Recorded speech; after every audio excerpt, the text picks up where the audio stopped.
Hi, brothers and sisters. Well, let's start back with the announcements. Let's just go over what I said in the announcements, and then we'll go over any more specific things that you'd like to have, that I think maybe would be relevant for you. Okay, to start off with, I love addressing you as my brothers and sisters. I love that we're on the path together, and our purpose is not only secular, but also Heavenly Father's plan. And the change essay, thank you for sharing, so many of you sharing your lives. I really love reading the change essays, and I will try to have them all graded and back to you by Wednesday. I usually start with the ones that turn theirs in first, and then I go from there. And then let's go to revisions. Most of you will not need to revise a change essay. That is a very important point, because in fact, if you get an A or a B, I'm not going to accept it. I would hesitate even to accept a C, because what I want you to do is I want you to focus your attention on the next aspect of the class, of the rhetorical analysis. Now, if you did not do well at all on the change essay, if you didn't pass, for example, then what you could do to revise is you're going to go to the student resources, and then you are going to go to final essay revision policy. So that's not the final essay, but it's any essay revision policy. You can change the change essay, but look at this. You have to make a cover letter as a first page of the resubmitted assignment. It'll explain what changes you made, why you made them, what you learned from the process of revising your work, and it has to be clear and in detailed. It's an argument you deserve more points based on the additional work you've done to improve the essay. Okay, and then I also am going to, I'm adding a thing just for this class, and that is that you need to see me, to Zoom a meeting with me in order to do a revision. Okay, so the change essay is submit to the final draft. Okay, I need to put the due dates in here. Okay, I will do that. I will fix those things and do that for you. Okay. All right, let's go back and talk about the rhetorical analysis. Some people will have a hard time with this. Let me just start off telling you that. And some people will absolutely love it. Because what you're going to be doing here is you are going to be not looking at what is said, but how people say it, and how it is that people say what they say. Okay, so you've got all kinds of arguments, and it's talking about here, and there's all kinds of things like that are in there, and and what you're going to do is analyze an argument. It's going to help you a lot, even in your everyday life, because what you're doing is you're going to be looking at the parts of an author's technique to see why they're there and function together. And so you're going to be an active reader, and an active reader can accurately and productively discuss an author's purpose and techniques. That's what you're going to be doing. The active reader reads more than just the words, and even more than the ideas. The active reader reads what the author is doing. The active reader reconstructs the overall design, both the writer's purpose and techniques, to realize the purpose and techniques used to realize that purpose. So you're going to talk about how something is written. And then let's just worry about week 4. You'll go back to this often, because you're going to be doing a draft in 5 through 7, and then you'll turn it in at the end of that.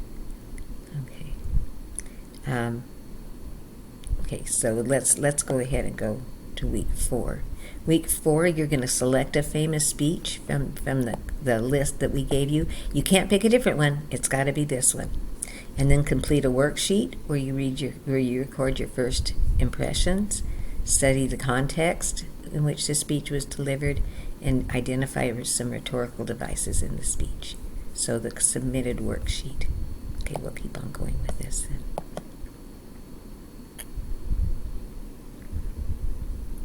Okay, you'll have a quiz to make sure you understand what it is you're doing, like you have before.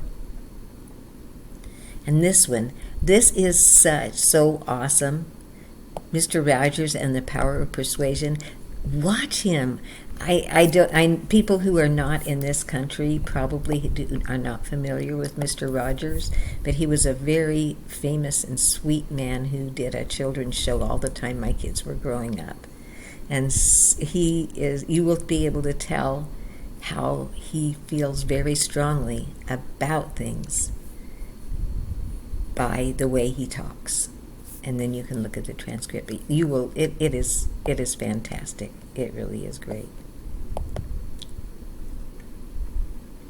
And now you're going to talk about the sandwich rule. And I love the sandwich rule. You're going to have the 3 I's. They call it the 3 I's. I call it the sandwich rule.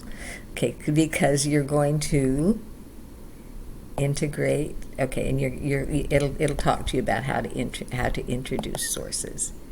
So, see, you introduce, you integrate, interpret. That's why I call it the sandwich rule. So you have a piece of bread, you have the makings of the sandwich, and then you have interpretation. You've got to use the 3 I's every time you use a quotation. And you will be using quotations this time. Last time, remember I told you I didn't really want you to use quotations? That you didn't have to annotate. You were just telling me a story and learning the basics of APA. Well, now you are going to be learning how to integrate sources. So, and you're going to be learning about rhetoric. Now, don't get scared from just saying rhetoric.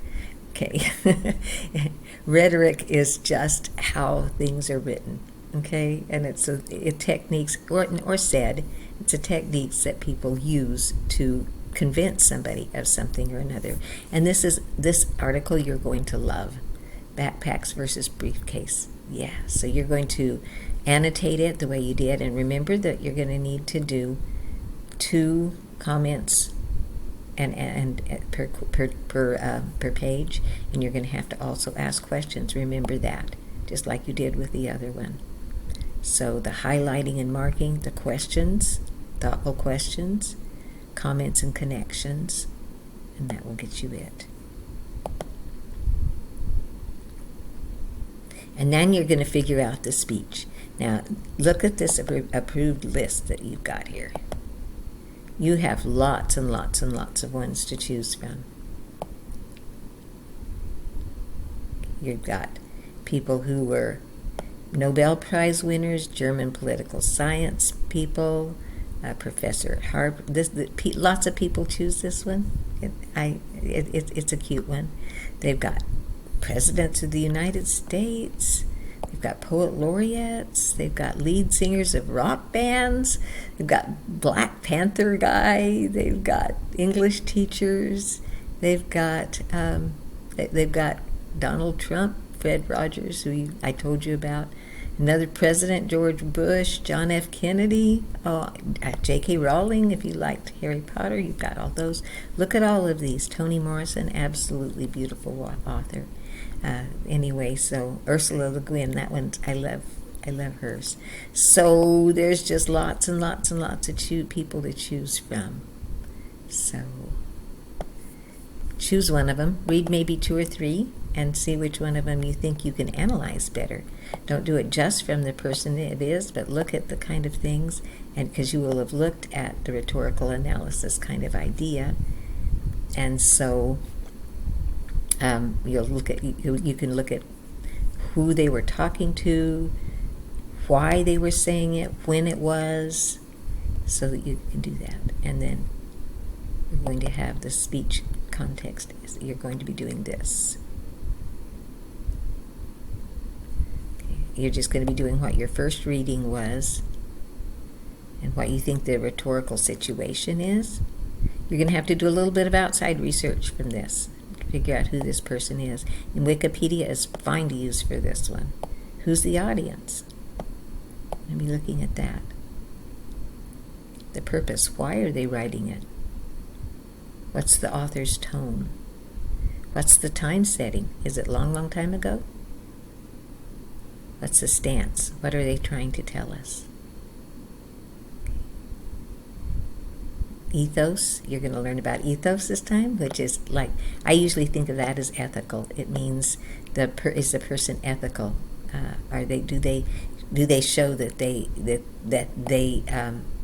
have their own, that people should listen to them? I mean, if I went up and gave a speech, I could maybe give a great one, but I haven't done anything important, so I have very little ethos. Okay, and then pathos is emotion, appeal to suffering, appeal to justice, appeal to goodness, appeal to all kinds of stuff.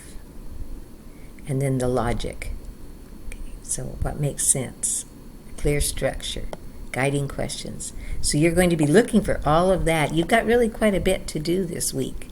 It's going to be a busy week for you. You've been concentrating on writing your change essay for the last little bit. Now you're going to concentrate on this. So you're going to be talking about the speech context here. Okay, it's one we've been talking about. That's the one that we've done. I thought we just did that one. Let's see what's next. Okay, that would be it.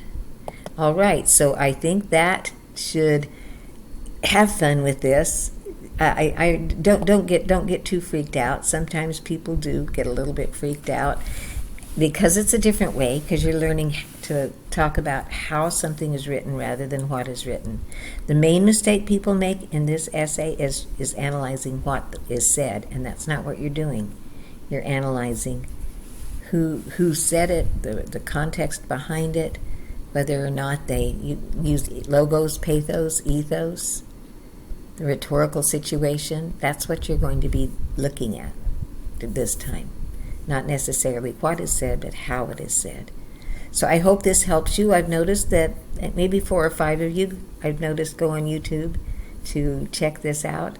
And if you are an auditory learner, then I would imagine it helps you some. But I'm glad that you do. And if you have any questions, just schedule a Zoom conference.